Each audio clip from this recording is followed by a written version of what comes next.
शुक्रकवचम्। श्रीगणेशाय नमः। मृणालकुन्देन्दुपयोज सुप्रभं पीताम्बरं प्रसूतमक्षकमालिनं समस्तशास्त्रार्थविधिं महान्तं ध्यायेत्कविं वाञ्छितमर्थसिद्धये। ॐ शिरो मे भार्गवः पातु भालं पातु ग्रहाधीपः। नेत्रे दैत्यगुरुः पातु श्रोत्रे मे चन्दनद्युतिः। पातु मे नासिकां काव्यो वदनं दैत्यवन्दितः। वचनं चोषणां पातु कण्ठं श्रीकण्ठभक्तिमान्। भुजौ तेजो निधिः पातु कुक्षिं पातु मनोव्रजः। नाभिं भृगुसुतः पातु मध्यं पातु महीप्रियः। कटिं मे पातु विश्वात्मा उर्मे सुरपूजितः। जानुं जाङ्घहरः पातु जङ्घे ज्ञानवन्तां वरः। गुलोफगुणनिधिः पातु पातु पादौ वराम्बरः। सर्वाण्यग्गानि मे पातु स्वर्णमाला परिष्कृतः। य इदं कवचं दिव्यं पठति श्रद्धायान्वितः न तस्य जायते पीडा भार्गवस्य प्रसादतः। इति श्रीब्रह्माण्डपुराणे शुक्रकवचं सम्पूर्णम्। शुक्रकवचम्। श्रीगणेशाय नमः। मृणालकुन्देन्दुपयोज सुप्रभं पीताम्बरं प्रसूतमक्षकमालिनं समस्तशास्त्रार्थविधिं महान्तं ध्यायेत्कविं वाञ्छितमर्थसिद्धये। ॐ शिरो मे भार्गवः पातु भालं पातु ग्रहाधीपः। नेत्रे दैत्यगुरुः पातु श्रोत्रे मे चन्दनद्युतिः। पातु मे नासिकां काव्यो वदनं दैत्यवन्दितः। वचनं चोषणां पातु कण्ठं श्रीकण्ठभक्तिमान्। भुजौ तेजो निधिः पातु कुक्षिं पातु मनोव्रजः। नाभिं भृगुसुतः पातु मध्यं पातु महीप्रियः। कटिं मे पातु विश्वात्मा उर्मे सुरपूजितः। जानुं जाङ्घहरः पातु जङ्घे ज्ञानवन्तां वरः। गुलोफगुणनिधिः पातु पातु पादौ वराम्बरः। सर्वाण्यग्गानि मे पातु स्वर्णमाला परिष्कृतः।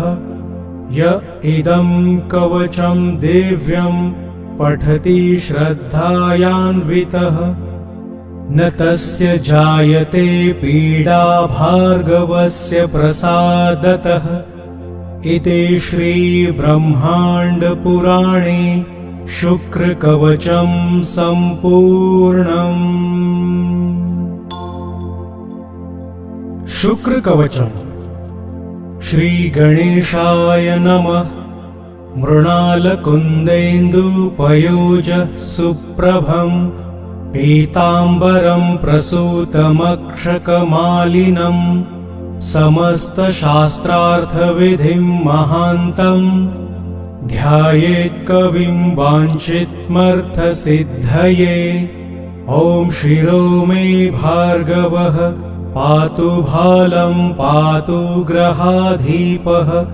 नेत्रे दैत्यगुरुः पातु श्रोत्रे मे चन्दनद्युतिः। पातु मे नासिकां काव्यो वदनं दैत्यवन्दितः वचनं चोषणां पातु कण्ठं श्रीकण्ठभक्तिमान् भुजौ तेजो निधिः पातु कुक्षिं पातु मनोव्रजः नाभिं भृगुसुतः पातु मध्यं पातु महीप्रियः कटिं मे पातु विश्वात्मा उर्मे सुरपूजितः जानुं जाङ्घहरः पातु जङ्घे ज्ञानवन्तां वरः गुलोफगुणनिधिः पातु पातु पादौ वराम्बरः सर्वाण्यग्गानि मे पातु स्वर्णमाला परिष्कृतः य इदं कवचं दिव्यं पठति श्रद्धायान्वितः न तस्य जायते पीडा भार्गवस्य प्रसादतः इति श्रीब्रह्माण्डपुराणे शुक्रकवचं सम्पूर्णम्। शुक्रकवचम्। श्रीगणेशाय नमः। मृणालकुन्देन्दुपयोज सुप्रभं पीताम्बरं प्रसूतमक्षकमालिनं समस्तशास्त्रार्थविधिं महान्तं ध्यायेत्कविं वाञ्छितमर्थसिद्धये। ॐ शिरो मे भार्गवः पातु भालं पातु ग्रहाधीपः नेत्रे दैत्यगुरुः पातु श्रोत्रे मे चन्दनद्युतिः पातु मे नासिकां काव्यो वदनं दैत्यवन्दितः वचनं चोषणां पातु कण्ठं श्रीकण्ठभक्तिमान् भुजौ तेजो निधिः पातु कुक्षिं पातु मनोव्रजः नाभिं भृगुसुतः पातु मध्यं पातु महीप्रियः कटिं मे पातु विश्वात्मा उर्मे सुरपूजितः जानुं जाङ्घहरः पातु जङ्घे ज्ञानवन्तां वरः गुलोफगुणनिधिः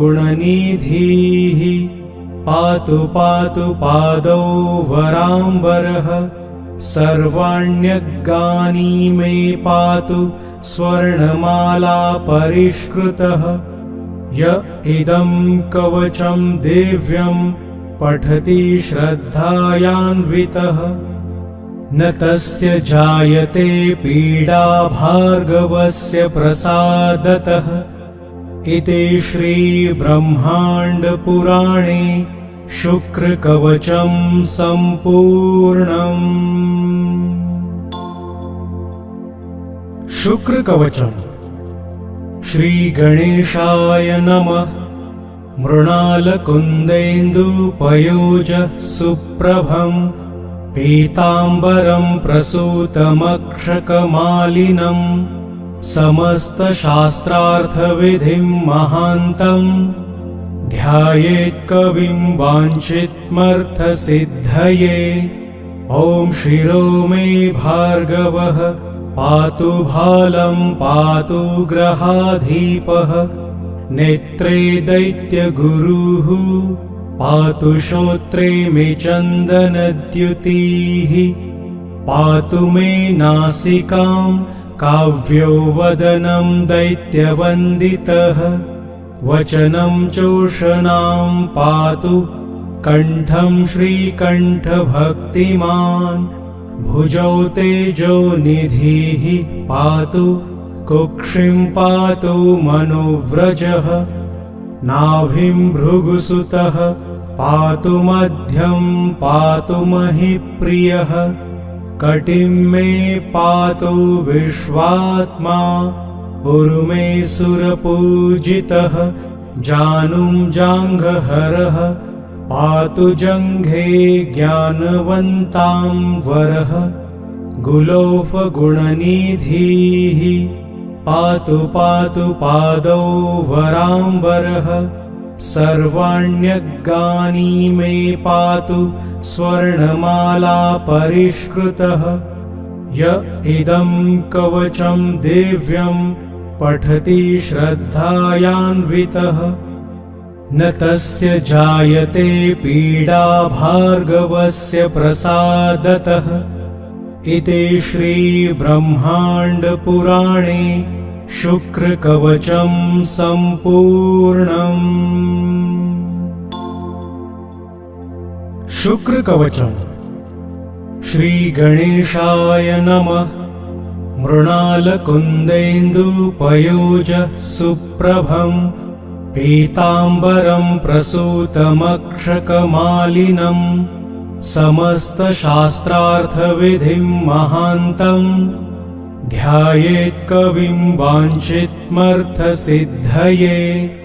ॐ शिरो मे भार्गवः पातु भालं पातु ग्रहाधीपः नेत्रे दैत्यगुरुः पातु श्रोत्रे मे चन्दनद्युतिः पातु मे नासिकां काव्यो वदनं दैत्यवन्दितः वचनं चोषणां पातु कण्ठं श्रीकण्ठभक्तिमान् भुजौ तेजो निधिः पातु कुक्षिं पातु मनोव्रजः नाभिं भृगुसुतः पातु मध्यं पातु महीप्रियः कटिं मे पातु विश्वात्मा उर्मे सुरपूजितः जानुं जाङ्घहरः पातु जङ्घे ज्ञानवन्तां वरः गुलोफगुणनिधिः पातु पातु पादौ वराम्बरः सर्वाण्यग्गानि मे पातु स्वर्णमाला परिष्कृतः य इदं कवचं दिव्यं पठति श्रद्धायान्वितः न तस्य जायते पीडा भार्गवस्य प्रसादतः इति श्रीब्रह्माण्डपुराणे शुक्रकवचं सम्पूर्णम्। शुक्रकवचम्। श्रीगणेशाय नमः। मृणालकुन्देन्दुपयोज सुप्रभं पीताम्बरं प्रसूतमक्षकमालिनं समस्तशास्त्रार्थविधिं महान्तं ध्यायेत्कविं वाञ्छितमर्थसिद्धये। ॐ शिरो मे भार्गवः पातु भालं पातु ग्रहाधीपः नेत्रे दैत्यगुरुः पातु श्रोत्रे मे चन्दनद्युतिः पातु मे नासिकां काव्यो वदनं दैत्यवन्दितः वचनं चोषणां पातु कण्ठं श्रीकण्ठभक्तिमान् भुजौ तेजो निधिः पातु कुक्षिं पातु मनोव्रजः नाभिं भृगुसुतः पातु मध्यं पातु महीप्रियः कटिं मे पातु विश्वात्मा उर्मे सुरपूजितः जानुं जाङ्घहरः पातु जङ्घे ज्ञानवन्तां वरः गुलोफगुणनिधिः पातु पातु पादौ वराम्बरः सर्वाण्यग्गानि मे पातु स्वर्णमाला परिष्कृतः य इदं कवचं दिव्यं पठति श्रद्धायान्वितः न तस्य जायते पीडा भार्गवस्य प्रसादतः इति श्रीब्रह्माण्डपुराणे शुक्रकवचं सम्पूर्णम्। शुक्रकवचम्। श्रीगणेशाय नमः। मृणालकुन्देन्दुपयोज सुप्रभं पीताम्बरं प्रसूतमक्षकमालिनं समस्तशास्त्रार्थविधिं महान्तं ध्यायेत्कविं वाञ्छितमर्थसिद्धये।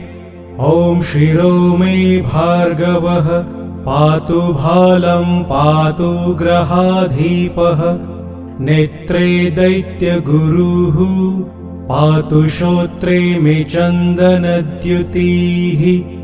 पातु मे नासिकां काव्यो वदनं दैत्यवन्दितः। वचनं चोषणां पातु कण्ठं श्रीकण्ठभक्तिमान्। भुजौ तेजो निधिः पातु कुक्षिं पातु मनोव्रजः। नाभिं भृगुसुतः पातु मध्यं पातु महीप्रियः। कटिं मे पातु विश्वात्मा उर्मे सुरपूजितः। जानुं जाङ्घहरः पातु जङ्घे ज्ञानवन्तां वरः। गुलोफगुणनिधिः पातु पातु पादौ वराम्बरः। सर्वाण्यग्गानि मे पातु स्वर्णमाला परिष्कृतः। य इदं कवचं दिव्यं पठति श्रद्धायान्वितः न तस्य जायते पीडा भार्गवस्य प्रसादतः। इति श्रीब्रह्माण्डपुराणे शुक्रकवचं सम्पूर्णम्। शुक्रकवचम्। श्रीगणेशाय नमः। मृणालकुन्देन्दुपयोज सुप्रभं पीताम्बरं प्रसूतमक्षकमालिनं समस्तशास्त्रार्थविधिं महान्तं ध्यायेत्कविं वाञ्छितमर्थसिद्धये। ॐ शिरो मे भार्गवः पातु भालं पातु ग्रहाधीपः। नेत्रे दैत्यगुरुः पातु श्रोत्रे मे चन्दनद्युतिः। पातु मे नासिकां काव्यो वदनं दैत्यवन्दितः। वचनं चोषणां पातु कण्ठं श्रीकण्ठभक्तिमान्। भुजौ तेजो निधिः पातु कुक्षिं पातु मनोव्रजः। नाभिं भृगुसुतः पातु मध्यं पातु महीप्रियः। कटिं मे पातु विश्वात्मा उर्मे सुरपूजितः। जानुं जाङ्घहरः पातु जङ्घे ज्ञानवन्तां वरः। गुलोफगुणनिधिः पातु पातु पादौ वराम्बरः। सर्वाण्यग्गानि मे पातु स्वर्णमाला परिष्कृतः। य इदं कवचं दिव्यं पठति श्रद्धायान्वितः न तस्य जायते पीडा भार्गवस्य प्रसादतः। इति श्रीब्रह्माण्डपुराणे शुक्रकवचं सम्पूर्णम्। शुक्रकवचम्। श्रीगणेशाय नमः। मृणालकुन्देन्दुपयोज सुप्रभं पीताम्बरं प्रसूतमक्षकमालिनं समस्तशास्त्रार्थविधिं महान्तं ध्यायेत्कविं वाञ्छितमर्थसिद्धये। ॐ शिरो मे भार्गवः पातु भालं पातु ग्रहाधीपः। नेत्रे दैत्यगुरुः पातु श्रोत्रे मे चन्दनद्युतिः पातु मे नासिकां काव्यो वदनं दैत्यवन्दितः वचनं चोषणां पातु कण्ठं श्रीकण्ठभक्तिमान् भुजौ तेजो निधिः पातु कुक्षिं पातु मनोव्रजः नाभिं भृगुसुतः पातु मध्यं पातु महीप्रियः कटिं मे पातु विश्वात्मा उर्मे सुरपूजितः जानुं जाङ्घहरः पातु जङ्घे ज्ञानवन्तां वरः गुलोफगुणनिधिः पातु पातु पादौ वराम्बरः सर्वाण्यग्गानि मे पातु स्वर्णमाला परिष्कृतः य इदं कवचं दिव्यं पठति श्रद्धायान्वितः न तस्य जायते पीडा भार्गवस्य प्रसादतः इति श्रीब्रह्माण्डपुराणे शुक्रकवचं सम्पूर्णम्। शुक्रकवचम्।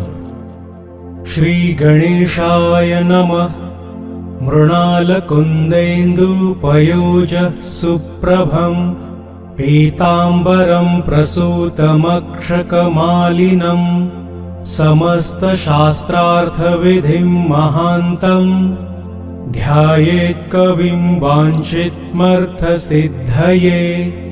ॐ शिरो मे भार्गवः पातु भालं पातु ग्रहाधीपः नेत्रे दैत्यगुरुः पातु श्रोत्रे मे चन्दनद्युतिः पातु मे नासिकां काव्यो वदनं दैत्यवन्दितः वचनं चोषणां पातु कण्ठं श्रीकण्ठभक्तिमान् भुजौ तेजो निधिः पातु कुक्षिं पातु मनोव्रजः नाभिं भृगुसुतः पातु मध्यं पातु महीप्रियः कटिं मे पातु विश्वात्मा उर्मे सुरपूजितः जानुं जाङ्घहरः पातु जङ्घे ज्ञानवन्तां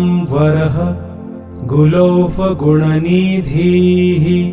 पातु पातु पादौ वराम्बरः सर्वाण्यग्गानि मे पातु स्वर्णमाला परिष्कृतः य इदं कवचं दिव्यं पठति श्रद्धायान्वितः न तस्य जायते पीडा भार्गवस्य प्रसादतः इति श्रीब्रह्माण्डपुराणे शुक्रकवचं सम्पूर्णम्। शुक्रकवचम्। श्रीगणेशाय नमः। मृणालकुन्देन्दुपयोजः सुप्रभम् पीताम्बरं प्रसूतमक्षकमालिनं समस्तशास्त्रार्थविधिं महान्तम् ध्यायेत्कविं वाञ्छितमर्थसिद्धये। ॐ शिरो मे भार्गवः पातु भालं पातु ग्रहाधीपः नेत्रे दैत्यगुरुः पातु श्रोत्रे मे चन्दनद्युतिः पातु मे नासिकां काव्यो वदनं दैत्यवन्दितः वचनं चोषणां पातु कण्ठं श्रीकण्ठभक्तिमान् भुजौ तेजो निधिः पातु कुक्षिं पातु मनोव्रजः नाभिं भृगुसुतः पातु मध्यं पातु महीप्रियः कटिं मे पातु विश्वात्मा उर्मे सुरपूजितः जानुं जाङ्घहरः पातु जङ्घे ज्ञानवन्तां वरः गुलोफगुणनिधिः पातु पातु पादौ वराम्बरः सर्वाण्यग्गानि मे पातु स्वर्णमाला परिष्कृतः य इदं कवचं दिव्यं पठति श्रद्धायान्वितः न तस्य जायते पीडा भार्गवस्य प्रसादतः इति श्रीब्रह्माण्डपुराणे शुक्रकवचं सम्पूर्णम्। शुक्रकवचम्। श्रीगणेशाय नमः। मृणालकुन्देन्दुपयोज सुप्रभं पीताम्बरं प्रसूतमक्षकमालिनं समस्तशास्त्रार्थविधिं महान्तं ध्यायेत्कविं वाञ्छितमर्थसिद्धये। ॐ शिरो मे भार्गवः पातु भालं पातु ग्रहाधीपः नेत्रे दैत्यगुरुः पातु श्रोत्रे मे चन्दनद्युतिः पातु मे नासिकां काव्यो वदनं दैत्यवन्दितः वचनं चोषणां पातु कण्ठं श्रीकण्ठभक्तिमान् भुजौ तेजो निधिः पातु कुक्षिं पातु मनोव्रजः नाभिं भृगुसुतः पातु मध्यं पातु महीप्रियः कटिं मे पातु विश्वात्मा उर्मे सुरपूजितः जानुं जाङ्घहरः पातु जङ्घे ज्ञानवन्तां वरः गुलोफगुणनिधिः पातु पातु पादौ वराम्बरः सर्वाण्यग्गानि मे पातु स्वर्णमाला परिष्कृतः य इदं कवचं दिव्यं पठति श्रद्धायान्वितः न तस्य जायते पीडा भार्गवस्य प्रसादतः इति श्रीब्रह्माण्डपुराणे शुक्रकवचं सम्पूर्णम्। शुक्रकवचम्। श्रीगणेशाय नमः। मृणालकुन्देन्दुपयोज सुप्रभं पीताम्बरं प्रसूतमक्षकमालिनं समस्तशास्त्रार्थविधिं महान्तं ध्यायेत्कविं वाञ्छितमर्थसिद्धये। ॐ शिरो मे भार्गवः पातु भालं पातु ग्रहाधीपः नेत्रे दैत्यगुरुः पातु श्रोत्रे मे चन्दनद्युतिः पातु मे नासिकां काव्यो वदनं दैत्यवन्दितः वचनं चोषणां पातु कण्ठं श्रीकण्ठभक्तिमान् भुजौ तेजो निधिः पातु कुक्षिं पातु मनोव्रजः नाभिं भृगुसुतः पातु मध्यं पातु महीप्रियः कटिं मे पातु विश्वात्मा उर्मे सुरपूजितः जानुं जाङ्घहरः पातु जङ्घे ज्ञानवन्तां वरः गुलोफगुणनिधिः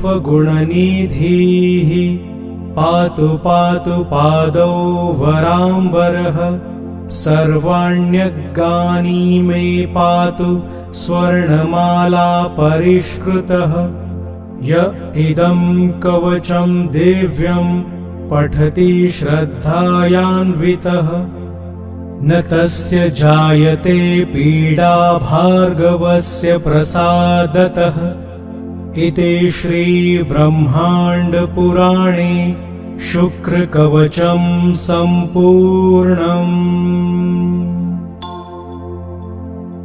शुक्रकवचम्। श्रीगणेशाय नमः। मृणालकुन्देन्दुपयोज सुप्रभं पीताम्बरं प्रसूतमक्षकमालिनं समस्तशास्त्रार्थविधिं महान्तं ध्यायेत्कविं वाञ्छितमर्थसिद्धये। ॐ शिरो मे भार्गवः पातु भालं पातु ग्रहाधीपः नेत्रे दैत्यगुरुः पातु श्रोत्रे मे चन्दनद्युतिः। पातु मे नासिकां काव्यो वदनं दैत्यवन्दितः वचनं चोषणां पातु कण्ठं श्रीकण्ठभक्तिमान्। भुजौ तेजो निधिः पातु कुक्षिं पातु मनोव्रजः।